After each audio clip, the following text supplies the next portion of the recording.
Good evening, and welcome again to Public Perspective. I'm your host, Kevin McDermott. And in today's society, with the all-volunteer military services that the United States has, it's very easy to feel disconnected from what goes on in those services, and particularly what happens when those veterans come back to the United States and try to re-enter everyday life. Our guest tonight is Ed LeTourneau, who is the Executive Director of Salute the Armed Forces, who works with veterans who are returning and the various issues that they face. So Ed, thank you so much for being on the show. Thank you for having me. So let's start with the basics. What is the organization Salute the Armed Forces? What does it do? Salute the Armed Forces, we're a volunteer organization, and our mission is to develop the most well-adjusted generation of veterans in our nation's history. That's quite a tall order. Yes, it is. So how did this come to be? What prompted this organization to, and how old is the organization? How long has it been around? We've been in existence since 2007 as a 501. We're a registered 501c3. Okay. And I've been working with the veteran community for, 2 decades. No, it's been 3 decades. Time seems to pass. As we get older, those decades seem to stretch They out do. pretty easily, don't they? Yeah. They do, yeah. And So what prompted the development of the organization? So it's been around since 2007, so about 8 years. What got it started?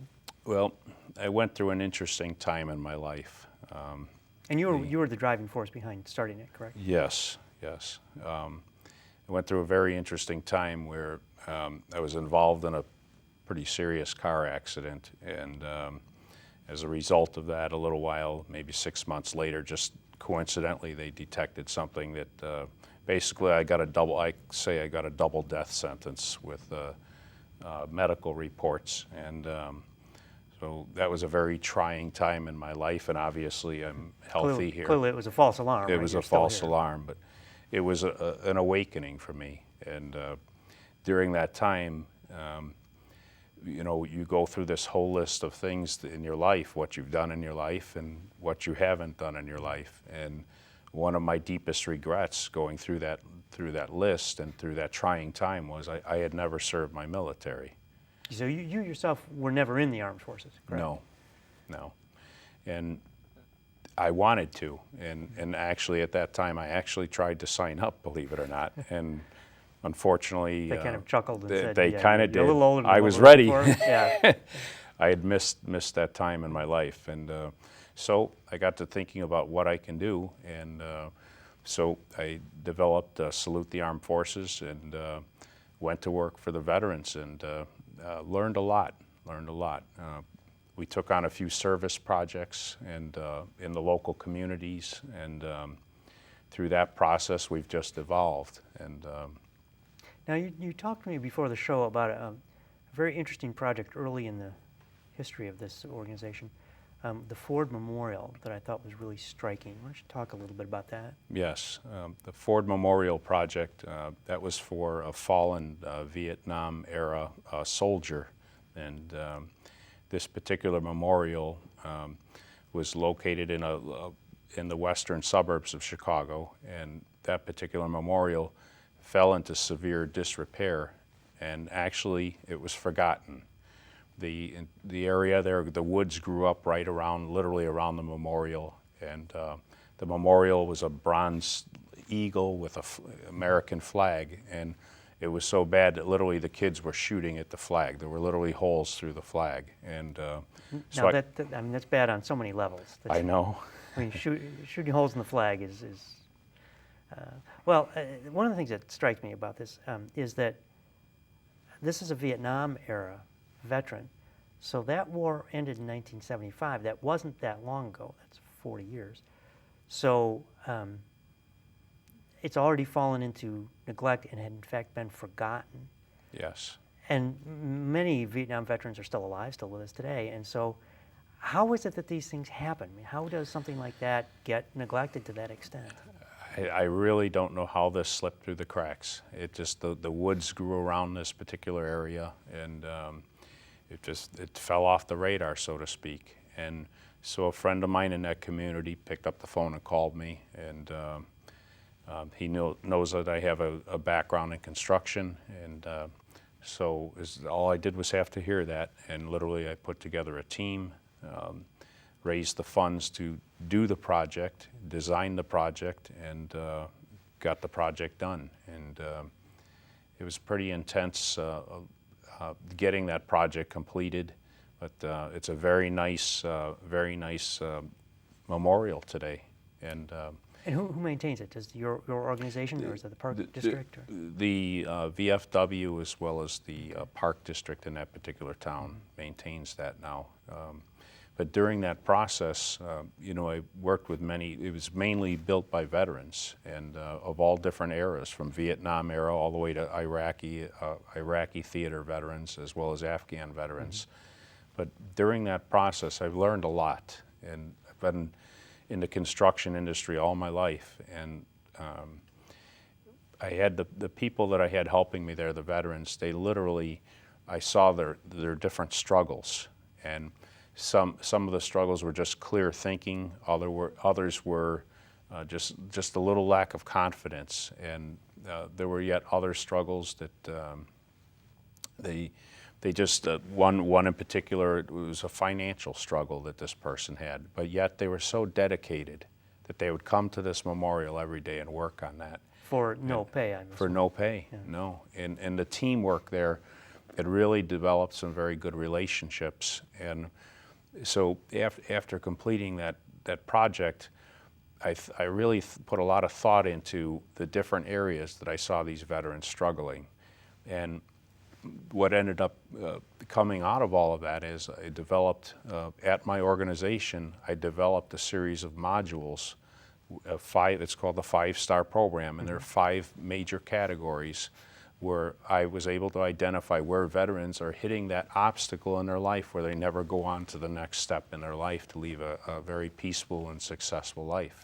Now, but you're not trained as a psychologist or as a social worker or with any kind of traditional background that we might think of as studying what this is. So how were you able to figure out what you were seeing? How were you able to formalize that? Each individual and getting to know them on a one-on-one basis, and over the years working with the veterans. I mean, I've been working with veterans for over 30 years, and even in my own family, I have veterans that are in my own family, and I've seen firsthand where those obstacles have been. And so what are the 5? Sure. The first is health and wellness. And health, if you don't have your health, there's no way you can go on to the next. So we have health and wellness. We get into financial. I want to find out where they stand financially. And it doesn't matter the dollar amount, just so they have a proper game plan put into place. We get into housing. I want to make sure that they have some form of housing, that they're not living underneath a bridge somewhere. Yeah. And you'd be surprised. I probably wouldn't be surprised. I read about that. Well, Homelessness it's is true. An epidemic with veterans. It is. The next one we get into is records. We want to make sure that they understand the benefits that they have, that they've earned. They've earned those benefits, and we want to make sure that they're well aware of those different benefits and take full advantage of what they've earned out there. Our last is employment. We have a very pointed assessment that we issue to these veterans. It took me a few years to get it approved, and we're now approved by whom? For that particular use by the corporation. The company is the largest assessment company in the world, I believe. And literally the vice president of that company I met with and had lunch, he literally is a Vietnam veteran. He heard how I wanted to use those assessments. This is the company that creates these assessments, right? Correct. Okay. But it's never been approved for that particular use. Okay. Correct. And this assessment literally is very similar when somebody goes into the military. There's an assessment that they're issued when they come in. And that assessment basically tells them their different skill sets, match their personalities, and so on. Well, that's great going into the military. There's no plan when they get out of the military. And as we know, being in the military can frequently change people in substantial ways. Correct. So what we do, we issue a similar assessment when they get out of the military. It gives me a snapshot of where they're at, where their skill sets are, where their educational levels, what they actually would love to do, matched to their personality. So that gives me a starting point of where we can best help them. And either A, we put them into an employment situation. We have, you wouldn't believe all the jobs available out there. There's a lot. And either we directly put them in, make sure that get them prepared and get them an interview somewhere. And you teach them interviewing skills and Correct. job hunting skills, right? Correct. We actually work with, it's called the Employer Partnership, who's the employer through Department of Defense, that we have a very good relationship with them. And we work hand in hand with them every day, actually, in doing exactly that, and placing these veterans, giving them an opportunity to find employment. And so what do you have, in your experience, what have you seen? You've mentioned 5 hurdles. Is there one or are there 2 that are the most common that you see? it ranges, it just depends on which demographic group. There's a huge range.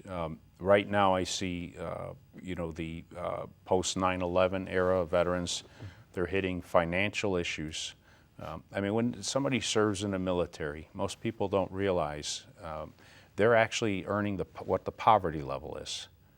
They're not well off financially, and most often have a wife and kids back at home that they have to support. The wife hopefully has a job, hopefully, yes, but it's a very tough road to start with, and especially when they come out of the military, a lot of those skills do not translate well into the civilian side, and for those reasons, you really have to take a snapshot of where they're at that point in their life and kind of reanalyze and see how they're going to best adjust into the civilian side of things. So do you see differences depending on which war they fought in? Like, are the Vietnam vets different in some way, or do the hurdles they face differ somehow from like Iraq vets or Afghanistan vets? I see a lot of the very same hurdles. I see a lot of the same. The veterans today, there's one gentleman, and actually he was one of my lead people on the Ford Memorial Project. I just saw him just the other day, and he's has some the same obstacles that he's trying to overcome. And he was one that went through the program, and actually he was hired by one of a very large corporation and did very well. Well, his life came to a screeching halt about 1.5 years into that job because of his health issues. And so that obstacle, you see, that obstacle is, and unfortunately the company had to let him go. And wow. Yeah, so these obstacles, even if they seem to have been overcome, can recur. They can pop up again. They do, and now I'm working again with that man, and you know, we don't give up. We never do, and we're going to stay with him as long as we have to. And so how do you let veterans know that you're out there? Words traveled. Vets talk to each other? Yeah, vets, they network. We also, where our facility is located, we're actually close to the Great Lakes Naval Training Center there. And so it's a very large military base there. So we're 4 miles away from there. And word travels. Words traveled actually even out of other states, and word's definitely traveling. So in a given year or given month, whatever period of time, I mean, how many vets will come through and introduce themselves to you? We probably have, right now our numbers are low, we probably have 25 veterans a month, I'm guessing. Okay. And you know, we have some obstacles in front of us, believe it or not. Yeah. Believe it or not, it's a second financial for sure. Yeah, financial. You know, the modules, the 5-star program, for instance, was set up literally to where that can be issued anywhere, not only just in the United States, but it can be issued to somebody still serving. It literally was designed that way. So somebody, before they're even completed with their military service, they can start working on their transition and start working on a job for when they come home. Now, what relationships do you have to have with the armed services in order to do that? You should have a pretty good relationship. And I would think so, but are they receptive? They are, but yes and no. I hate to give you an answer like that, but they are, but they're not. They are very supportive as far as you standing behind the veterans. Talking to them while they're on active duty, they shy upon that. But with the unique relationships that we have there, we can at least, I know at least, you know, fairly toward the tail end of their military duty when they're coming off, and then we can start working on employment. We have very good relationships with Department of Defense and trying to achieve that. But that's a sensitive area because they're still on duty. property. They're still property. Do they really refer to them as property? No. But the guys probably think about it that way, They right? do, correct. Yeah. Correct. So I would think that this would be a program that the military would really like to see in place and support, Yes. because it is so central to. I mean, veterans issues. It's a political hot potato. One party likes to throw it against the other, and the Correct. other party throws it back to the first guys. But I'm sure the military would like to see the issue be resolved, or the various sets of issues get resolved. They would, and that comes to my next the point that, my goal with what I'm doing in our facility, for instance, where we're at, the facility is very unique. The building we're in, we have infrastructure in that building. There's a 30-bed nursing facility in that particular building, and all the infrastructure is there. Is it staffed at this point, or are you? It is not, and that's one of my next step. Right. First, I have to get the program that I'm working on now well developed, but our expansion is into that nursing facility. There's a 30-bed facility there. There's also major trunk lines that come into that building for a cyber center, cybersecurity, which we all know. The attacks that are happening almost on a daily basis. What will be the purpose of that? Will that be to give these guys job skills, Give them a training center? Job skills, and then get them out into either with an employer or into their own business. Okay, so teach them something about cybersecurity and Correct. develop an educational program around that topic. Correct.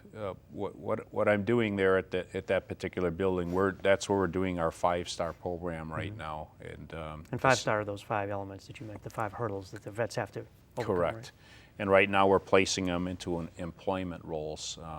But what I'm doing right now is launching Veteran University, and that building that I referred to, we have the infrastructure there, as I mentioned.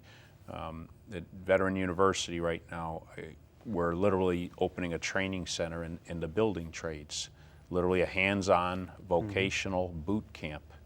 And this boot camp, somebody literally would enter into that camp. Literally in less than 8 weeks, they will be in a job, and they will have the skills necessary to get them out, at least working in the service industry.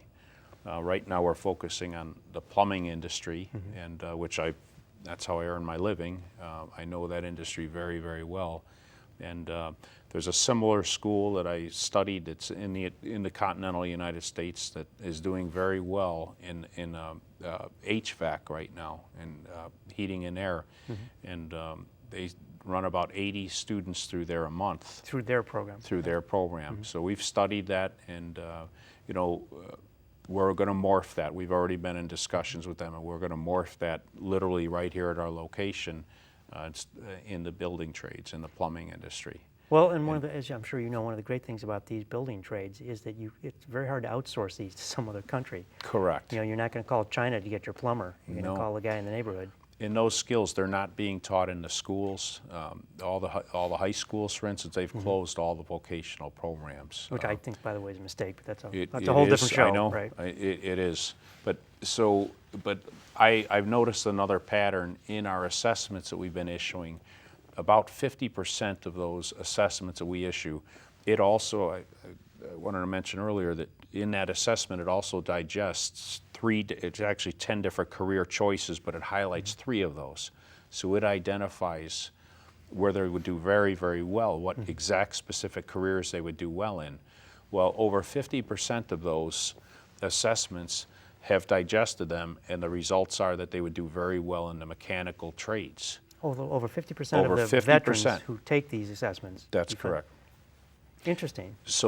So I'm looking at those numbers and looking at that percentage, and there's obviously a need. Where are you going to send somebody to go and learn those skills? They lack the skills today. Unless you can send them to a trade union training program. We have referred them there, but predominantly, just recently actually, there were some programs similar to that, and because of budget cuts in the state here, there were 11 programs like that. They've cut 9 of the 11. Wow. Yeah. And 9 of the 11 are gone. And so in geographically, if it's not close to them, how are they going to get there? Now you have the transportation issues. That's and a sixth hurdle. It just right? it never ends, Yeah. and yet these guys have these obstacles already. You know, especially the combat veterans. They already have issues that they're trying to deal with on a daily basis. And Now, do you enter into the area of psychological hurdles? Like if they really, as you know, coming back from combat can, I've never been in it myself, but what I see and read, it can be life altering, that your perspective has changed. You can come back with fairly serious emotional trauma, sometimes psychological damage. Does your program work with any of those, or do you refer people to other programs? We do. If there's severe issues that one of my team members is the former Veterans Assistance Commissioner for Cook County, and he was there, I believe, for 12 years. He is very well versed in that, and plus a lot of my team members, I mean, they're combat veterans, and plus it's when you see that in somebody, it's very apparent. And I'm sure it would be. It is, and we do refer them out. You know, we're not doing any type of medical treatments and so on. We refer them out, but some of the others that are just they just need that opportunity. They really. So I have found that by putting them into a program where they're around other veterans and they're active and they have something they're doing every single day and they have a goal in mind. They usually achieve that goal. They're very driven people, and they're leaders. They've been trained that way in the military. They possess such outstanding skills from the military, and Well, so this organization that you lead sounds remarkable. At least the work that you're doing is clearly necessary. But before the show, you mentioned that you're largely underfunded. You yourself are not paid in this position. I mean, No. Your full-time job is a plumber. You do this as a sideline. as my second full-time job. That's unpaid. That's unpaid, and that you yes. yourself have contributed money out of your own pocket Yes. in order to move these things forward, which I think Yes. is remarkable. But how do you now make the transition? Because I would guess you're at a point now where that model is not sustainable and your pockets are not infinite, nor is your time. Correct. So how do you expand this to the point where it becomes self-sustaining? We're looking for partners that want to help me on this mission. That's really where we're at today. Like the cyber program, the nursing program, even the school. I mean, I'm literally next week building the laboratory there. Yourself? And, yeah.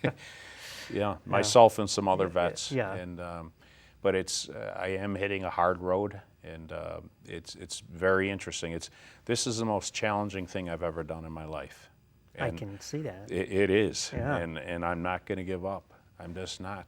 So who do you approach to? I mean, would the VFW, would the Armed Forces, would the Pentagon, the Department of Defense try to fund some of this? They will, but it's the whole process that you have to go through. For instance, the school to go through the accreditation process, which we're going through now. That's a 6-month-long process, just that alone. We're in that midst right now. We're going through that process. Well, once you achieve that, well, then you have 2 years that you have to operate for the next 2 years as a fully functioning school and offer the training. Without getting any grant Without money. getting any, correct. So, and I'm willing to do that. I'm willing to do that. You know, I want to succeed. I want this to happen. It's so important. If you factor in another thing that I've noticed with working with the veterans, when they get off of military duty, and when they get back into the civilian side of things, there's about a 1-year time frame. In other words, if they don't get into an employment situation after 1 year, the social and economic problems kick in. The family unit starts breaking up. They start having the other dependency issues and things like that. And you can understand why those would happen. Look at all the stresses that are put on those people. They're going to break eventually. I mean, it just happens. So it's critical we get them early. It's critical we get them into a training program and get them from there into an employment situation. It's my core belief that if we do that, and we're successful at doing that, a lot of those social economical problems and the burden put on the Veterans Administration, on their dependency issues and all the social issues, the expense tied to all of that, If we get to them early on, I believe that there's going to be a cost savings there for the Veterans Administration. Sure. And really the big picture on what I'm doing all of this because I'm doing a test study on what I'm doing here. It's my core belief that the Veteran Administration, once I have proof of what I'm saying, literally take that and I'll have a very compelling case for them to make this a standard in our military service. Where somebody joins our military, traditionally they'll train them for 6 months to a year. They're very good, they're the best training in the world. Well, the next 3 years, traditionally, that's when they do what they've been trained for. Right. Well, it's a very short period of time when they're done with their military service. There's a few classes that they take, and then they pat them on the back and say, thank you for your service. There's no true exit strategy. I believe that instead of 4 years, it should be 5 years. And spend the last year working on these transition issues. That's correct. And so when you've approached the VA about this, what's the response? I haven't approached them yet. Okay, all right. I believe, I'm a believer in you build it first.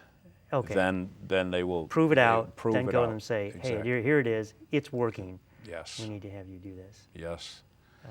And you think of all the families, and it's not just the individual veteran, but you think of all the families that has affected for the better. You keep the family unit together, and we found it to be very helpful for them. Well, I have to say I'm astonished that you do all of this. It's clearly a service that's necessary. I won't say it's thankless. I'm sure the veterans appreciate it. They do. But that you do this out of a sense of mission is truly remarkable, and I hope that people who are watching this show will find a way to help you out. And we put your contact information up so people have seen your website. Thank you. So Ed, with that, I want to commend you and thank you for coming on the show. It's really been a pleasure talking with you. Thank you for the opportunity and helping the veterans. Yeah, and I wish you the best, and maybe we'll get you back here in a year and you can talk about the great successes that I look you've forward had. to that. So, look forward to it. Well, thank you so much for being our guest. Thank you. And I want to thank all of you for being our viewers tonight on Public Perspective. I am your host, Kevin McDermott, and we've been visiting with Ed LeTourneau, the Executive Director of Salute the Armed Services. Forces. Okay, I'll get it right. So thank you again for watching. You can find us every Saturday night at 8 on Comcast Channel 19 and on the web at publicperspective.tv. So until next time, thank you and good night.